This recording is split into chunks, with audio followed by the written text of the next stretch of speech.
Halo Pickers, kembali lagi di Detik Detak, bincang remaja kreatif dan inovatif. Nah, pada edisi kali ini kita bersama seorang ASN dan juga seorang content creator, yang mana pembahasan kita kali ini tentang bagaimana perspektif generasi milenial terhadap Gen Z. Nah, halo Kak. Halo El, hai Pickers. Nah, kita langsung aja ya Kak ya. Oke, Bagaimana Kakak bisa langsung terjun ke dunia sosial media? Ceritain dong Kak. sebenarnya nggak langsung juga ya. Jadi kalau teman-teman sekarang kita mau bahas sosial media dan juga konten kreator, itu teman-teman boleh panggil aku ke website ya. Karena itu nama panggungku di media sosial. Berarti ada nama aslinya Oh dong ada Kak. dong nama Siapa wajibnya, yang tuh? tadi nama sunatnya aja. Oke, nanti di spill ya. Oke, jadi kalau bicara terjun langsung, enggak lah ya. Karena kita juga ada tahapannya. Aku kenal sosial media itu tahun 2008. 2008 ketika itu ya teman-teman Gen Z mungkin belum apa ya, belum akrab sama yang namanya Yahoo Iya Messenger. benar benar benar lagi. Sebelumnya itu ada lagi Friendster Iya iya loh. aku tahu Nah, itu. kemudian waktu berjalan di tahun 2008 udah akrab dengan Facebook dan baru kemudian Instagram. Nah, sekarang kan Gen Z tahunya kan TikTok ya. Nah, tahun 2022 aku menjadi stand up comedy di unit kerjaku. Dan dari situlah mulai untuk membuat konten-konten yang ya genrenya sih komedi ya, tapi itu ada unsur edukasi juga untuk ASN. Jadi Pickers, narasumber kita kali ini tuh gak hanya seorang ASN dan juga content creator, tapi seorang komedian. Ya nggak tahu kenapa gitu ya. Awalnya tidak sengajaan aja. Mhm. Aku memang suka men-challenge diriku gitu. Iya. Hanya because masuk ke dunia komedian itu karena ketidaksengajaan aja. Mhm. Karena aku juga biasa men-challenge diriku ya. Kita yang tadi awalnya dari dunia public speaking, yang MC gitu, yang moderator ya sejenis itulah. Kemudian kayak waktu itu ada lomba gitu, lomba Hut Kopri, terus ditantangin kamu ikut stand up comedy ya gitu. Mhm. Selama ini kita kan nonton aja gitu, gimana komika itu beraksi di atas panggung, yang bikin kita ketawa gitu. Berhasilan seorang komedi itu kan membuat orang ketawa ya. Benar Kalau nggak benar. bikin orang ketawa gagal Iya, dong. enggak komedian Nggak namanya. komedian namanya. Apalagi ini audiensnya ASN, lebih tertantang lagi dong. Aha. Artinya kita tidak cuma ngelucu, tapi ngelucu seputar kehidupan ASN dan suka duka dunia ASN yang kita hadapi, itu lebih menantang lagi buat saya. Saya terima tantangan itu dan alhamdulillah juara. Dari situ starting point-nya bergelut di dunia media sosial itu, El. Oke, jadi penuh cerita gitu ya Kak untuk masuk ke Banget, generasi banget. ini gitu ya Iya, Kak ya. heeh. Nah, jadi kan Kakak nih generasi milenial Ah, nih. ah. Gak usah diulang-ulang ya, kita emang beda ya. Iya. Nah, jadi apa sih menurut Kakak yang membedakan antara Gen Z sama generasi milenial nih? Gen Z menurutku rival. Oh no no no no, bukan rival. Justru Jangan malah dong. Gen Z itu sekarang kita harus jadiin partner. Gen Z itu unik menurut aku. Mhm. Bagaimanapun orang yang sukses itu adalah orang yang mampu beradaptasi dengan perubahan ya Iya El. benar. Dan generasi itu berubah sekarang Mhm. dari milenial ke Z ya. Heeh. Yang sebelumnya aku di atas aku kalau milenial itu sebutan lain dari Gen Y ya. Iya. Berarti di atas aku tuh ada Gen X. Sebelumnya ada Boomers. Ya Mhm. ampun, ini bener-bener apa ya, cepat sekali perubahannya. Dan surprise aja gitu, ternyata aku bertemu Gen Z gitu ya. Nggak nyangka gitu kalau bakal bertemu dan bakal menghadapi, berkomunikasi, berinteraksi yang cukup inilah, menantang lah gitu. Berarti penuh effort nih, Kak? Banget banget, karena setiap generasi itu punya cara komunikasi yang Iya, beda, benar benar. baik di dunia nyata maupun di dunia maya. Iya, benar benar benar sekali, teman-teman. Nah, jadi menurut Kakak nih, Kak, tadi kan Kakak udah singgung tuh Heeh. media sosial. Nah, menurut pandangan Kakak nih sebagai generasi milenial nih, gimana sih, Kak, Gen Z itu di media sosial menurut si generasi milenial? Beda lagi cara komunikasinya. Oke, kita ambil contoh aja deh cara mereka bikin story. Iya, benar. Nah, pasti udah sering kan Para nonton Gen Z. konten-kontennya para Gen Z udah sering nonton apa bikin story dengan versi mereka sendiri. Yang milenial juga bikin story dengan versi mereka sendiri. Kalau milenial bikin story itu yang jelas ya itu ya. Ini dia lagi di mana, lagi Iya. ngapain gitu ya. Yang generasi di atasnya lebih detail lagi gitu. Kalau Gen Z, mohon maaf ya, saya tuh baca keterangan dari story mereka tuh sampai sakit mata gitu, sampai apa memicing-micingkan mata dulu gitu ya. Sepertinya pengalaman ya, Kak, ya? Banget gitu banget karena aku juga hari-hari kan juga sama Bersama Gen Gen Z, Z. bersama Gen Z ya karena koordinator magang juga Iya, gitu. benar. Silih berganti lah. Mhm. lama-kelamaan kan awalnya sih agak kaget ya, kok kayak begini banget, nih nyiksa gua apa gimana gitu ya, nantangin apa gimana, tapi lama-lama oh memang stylenya seperti Iya, ini gitu. karena menurut Gen Z itu seni aja sih Kak. Jadi Iya kan? misterius kayak gitu ya, Iya lucu kan benar. ya. Kalau kita udah membaur dengan media sosial kan kita kayak udah nggak ada private. Iya. Bergaul dengan media sosial itu artinya kita udah memilih untuk tidak terlalu private. Tapi ternyata Gen Z ini lucu. Mereka bergaul di media sosial, tapi mereka mencoba untuk private juga gitu. Iya, karena kan nggak semuanya harus menjaga image, ya kan Gen Z? Oke, berarti nggak semua bisa mutualan gitu. Berarti ada yang di close friend juga. Iya, Gitu. benar. Nah, Heeh. kita kan udah bahas tadi tuh Kak. Iya. Menurut Kakak nih, kira-kira platform yang favorit bagi Gen Z kira-kira apa Kak? Sebut merek nggak apa-apa ya? Sebut nama Nggak nggak apa-apa apa-apa ya? dong. TikTok dong. Kalau Gen Z pasti TikTok. Kenapa tuh Kak? Iya, soalnya random banget di situ. Apa aja bisa diungkapin di situ. Kalau di Instagram itu kan masih apa ya? Masih ada pengkategorian gitu ya. Misalkan untuk hobi kuliner, interior Iya. gitu, atau fashion, atau komedi sendiri, atau di versinya aku tuh dunia ASN gitu. Tapi kalau di TikTok tuh pas kita buka gitu kan, macem aja yang keluar gitu. Iya. Dan sesuai algoritma juga sesuai dengan kayak isi hati Perasaan. kamu deh. Iya. Jadi kalau misalnya kita galau, keluarnya galau juga loh Kak. Banget gitu. Pasti Kakak juga gitu kan? JJ-nya galau Iya, gitu. bener. Aku juga suka JJ kok. Iya, ya berarti Kakak ada mix-mixnya lah dengan Gen Z. Oh iya dong. Biar nggak mono gitu ya. Iya. Jadi kan Kakak udah bareng-bareng sama Gen Z, sering lah ya Kak ya. Nah, Kakak lihat bagaimana sih cara Gen Z itu mengekspresikan dirinya di sosial media? Macem-macem ya. Itu yang random tadi. Kalau misalkan galau mereka bikin story-nya itu yang agak sendu-sendu dikit, terus dikasih musik-musik yang agak-agak syahdu gitu. Kalau lagi happy juga bikin JJ yang upbeat gitu ya. Sebrutal itu. Iya, aku nggak bilang sebrutal itu ya, sebarbar itu sama aja gitu ya. Dan mereka juga ada yang pintar untuk untuk personal brandingnya, pintar gitu. Nah, jadi kadang aku melihat mereka tuh bisa mengemas akun sosial media mereka sedemikian rupa gitu. Ada yang menampilkan sisi baiknya mereka aja, ada yang menampilkan sisi barbar mereka. Karena itu juga nggak heran kalau mereka punya banyak second account. Yang punya second account, Cung. Iya. Tahuan kan? Tahu dong.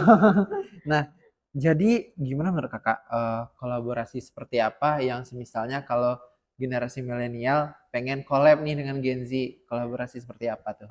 Aku melihat kelebihan Gen Z itu ya, mereka tuh satset. Jadi kerjanya satset, kemudian kreatif dan berani speak up. Jadi kita yang milenial agak kebalikannya dikit. Nah, mungkin kalau untuk kecepatan prosesor ya, itu Pentiumnya udah beda gitu ya. Jadi ya kita berkolaborasi dengan Gen Z ini untuk cara kerja mereka yang satset, kemudian pemikiran mereka yang kreatif gitu.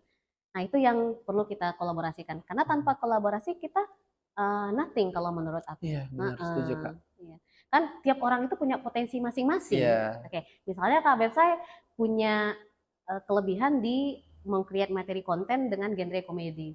Nah, kemudian El bikin kemasan yang lebih classy misalnya untuk itu gitu.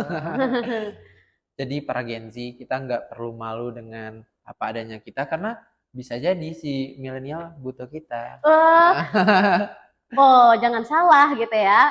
Gen Z, tapi Gen Z itu juga punya kekurangan. Iya, apa tuh? Boleh dong ya aku ungkapin gitu ya. Boleh dong. Jadi mereka itu kayak cepet bosennya ya. Harus cepet banget itu peralihannya dari pemikiran yang satu ke pemikiran yang lain, kemudian activity satu ke activity lain gitu. Sementara kita milenial cenderung lebih telaten ya, maksudnya itu lebih tekun untuk mengerjakan sesuatu, lebih betah gitu. Kalau Gen Z agak bosenan aja. Jadi kalau misalnya udah terkendala, udahlah gitu. Kalau nggak suka lah gitu kan, nggak ada cerita. Coba dulu lah gitu. Kalau ke zaman kita kan, di generasi kita kan nggak bisa, kita coba dulu lah. Kalau Gen Z itu lebih berani untuk menyuarakan gitu. Gue nggak suka ini gitu. Gue lakuin yang gue suka aja. Gitu. Iya, benar tuh Kak. Karena emang Gen Z itu seperti itu. Nggak tahu kenapa Kak. Karena emang suka bosan, mungkin nggak suka yang terpaku ke satu hal kali ya Kak ya. Iya itu oke. Terima ya Kak ya. Oke, terima gitu. Selalu ada argumen. Nah gitu tuh Gen Z selalu ada argumen. Nah itu masuk akal.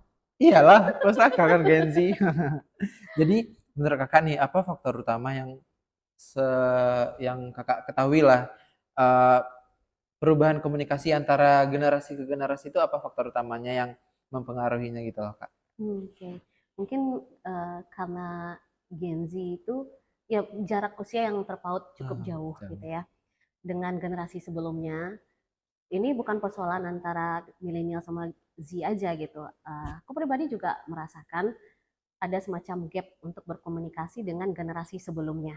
Tetapi ketika kita menyadari bahwa ya ada toleransi yang harus kita berikan antar generasi ini, insya Allah itu akan berjalan dengan lancar gitu.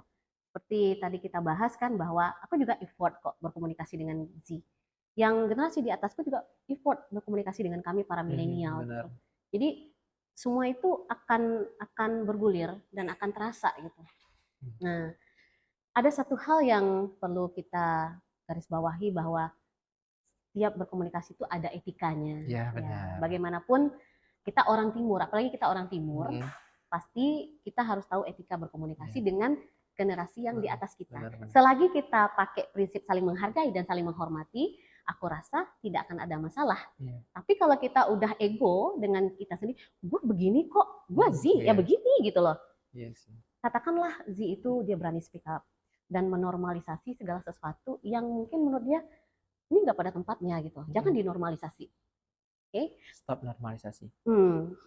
Terus yang generasi milenial lebih banyak pertimbangan. Misalnya di Iya. dunia kerja aja. Ketika kita diberikan tugas yang tidak sesuai dengan job desk kita, sometimes kadang kita merasa ah padahal nggak enakan, ya udah kita bantu gitu ya. Tapi jangan coba-coba ke Gen Z seperti itu. Akan langsung speak up ya. Stop normalisasi mengerjakan tugas yang bukan job desk kita. Pasti keluar yang seperti itu. Tapi ada nih kak Hmm. Gen Z yang gak enakan. Oh iya, Iya masih ada ya? masih dong. Serius? Ada. Gimana pikers di luar sana tuh banyak pasti itu kak yang gak enakan sama terutama sama teman. Gak hanya milenial aja, jadi jangan salah sama Gen Z. Oke, berarti oke, ada sesuatu yang baru yang aku dapat. Aku pikir emang speak up itu si Gen Z ya? Speak up juga ada, cuman rasanya lebih banyak yang gak enakan sih kak. Tapi tuh kayaknya nggak bakal bertahan lama deh. Mereka mencoba untuk memaklumi, Iya tapi benar nggak benar. bakal bertahan lama. Iya, yang berujung Yang cut off. ya, Betul kan Gen kalau Z. udah ngomong cut off, udahlah. Itu bener-bener ini Gen Z banget ya, karena udah nggak ada untungnya bagi diri dia gitu Iya kan. benar. Udahlah, cut aja gitu. Iya. Karena kita berhak bersama lingkungan dan orang-orang yang membuat kita tuh grow up ya. Benar. Bukan membuat kita tuh makin down gitu ya. Iya. Nah, kalau bahas tentang Gen Z sama milenial emang seseru itu ya kak ya. Seseru itu. Seseru itu. Nah, jadi harapan kakak nih sebagai seorang generasi milenial terhadap Gen Z, hubungannya seperti apa yang kakak harapkan? Terus kita juga udah bahas kolaborasi. Jadi bagaimana output yang baik menurut kakak dan apa sih yang harus disadari oleh Gen Z kepada masa depannya nanti atau bersama generasi yang di bawahnya atau yang di atasnya? Iya, belakangan kita sering lihat konten ya El ya, pertemanan lintas generasi, why not gitu. Siapa Iya. yang bilang nggak bisa gitu ya. Benar. Bahkan udah lintas generasi itu udah hitungannya itu udah puluhan tahun ya. Iya. Bukan 1-2 tahun lagi gitu. Tapi kita ternyata bisa gitu loh, saling bersinergi untuk bertumbuh dan berkembang satu sama lain gitu. Jadi kolaborasi yang kuharapkan seperti itu, saling memberikan energi positif ya, agar kita sama-sama bisa berdaya gitu satu sama lain. Karena teman yang setara ya, setara artinya memberikan energi yang positif untuk kita, itu adalah harta yang tidak ternilai ya. Walaupun kita beda generasi, tapi kita bisa saling support satu sama lain, why not gitu. Iya benar. Karena itu tadi kita punya kelebihan kekurangan di generasi masing-masing, seperti yang sudah kita bahas sebelumnya itu tadi. Iya, karena kita tidak perlu merusak lampu lain agar lampu kita bersinar kak. Oh iya, jangan redupkan lilin orang lain ya, supaya kamu terlihat terang ya. Nah, jadi Pickers, inti pembahasan kita di sini adalah bahwa generasi milenial sama Gen Z itu bisa aja bersatu ya kan kak? Bisa banget. Bisa, kalau emang dibungkus dan dikemas dengan cara yang benar. Kalau misalnya Gen Z yang hanya berfokus kepada dirinya sendiri, itu bakal ya bisa dibilang nggak berkembang juga kan ya? nggak berkembang karena dia masih ada generasi yang sebelumnya gitu Iya. yang harus ditoleran ya. Mhm. Artinya ya mungkin ketika generasiku masuk ke dalam dunia kerja sementara generasi sebelumnya masih ada, Mhm. mereka juga mikir, anak baru nih, anak kecil Iya, nih gitu ya, wajar, nggak wajar. apa-apa. Tetapi kemudian kita membaur ya karena kita yang kecil, Mhm. jadi kita menghormati beliau dengan kita em, inisiatif aja gitu, mulai Mhm. dari berkenalan sampai menawarkan jasa untuk membantu pekerjaan gitu, sampai kemudian terjalinlah silaturahmi yang baik. Ya, Mmm. sampai akhirnya lama-lama juga mereka menerima keberadaan kita. Tapi kitanya jangan ini ya, bahasanya itu jangan ngelunjak ya. Mhm. Walaupun mungkin oh generasi sebelumnya oh lelet banget sih, ya wajar karena Iya. juga sudah mereka udah sampai pada titik yang tidak tidak seambis kamu gitu ya. Taruhlah sekarang kakak di milenial, kamu sudah di Gen Z, kamu lebih ambis daripada kakak, ya Mhm. it's okay, nggak ada masalah Iya. gitu. Memang saatnya itu loh.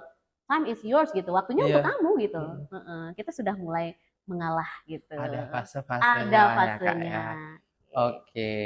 Pembahasan kita sangat menarik nih, Kak. Tapi, mungkin Kakak ada pesan nih buat pickers di luar sana, mungkin satu kata atau satu kalimat aja deh, Kak. Iya, because kamu harus tahu dengan potensi dirimu, Mhm. jangan ikut-ikutan. Karena di Gen Z itu juga ada tuh tren yang namanya standar TikTok lah, standar Instagram lah. Aku berharap banget teman-teman bisa punya standar sendiri untuk kesuksesannya. Karena kita nggak mungkin ya ukur kebahagiaan kita dengan kebahagiaan orang lain, Iya. ukur sepatu kita dengan sepatu orang lain, jelas itu berbeda. Iya. So, kamu punya prinsip sendiri, kamu punya tujuan hidup sendiri dan tahu cara untuk mewujudkannya dan jadilah diri sendiri, bahagia dengan versimu sendiri. Oke. Mm-mm. Quotes hari ini dari Kak Bepsai. Nah, oke, thank you nih Kak udah ngeluangin waktunya sama pickers di luar sana. Nah, kita nanti bisa lanjut di next episode atau bisa ketemu lagi di sesi-sesi selanjutnya. Nah, kali ini edisi kita cukup sampai di sini, pickers di luar sana, dan see you di detik detak selanjutnya. Dadah.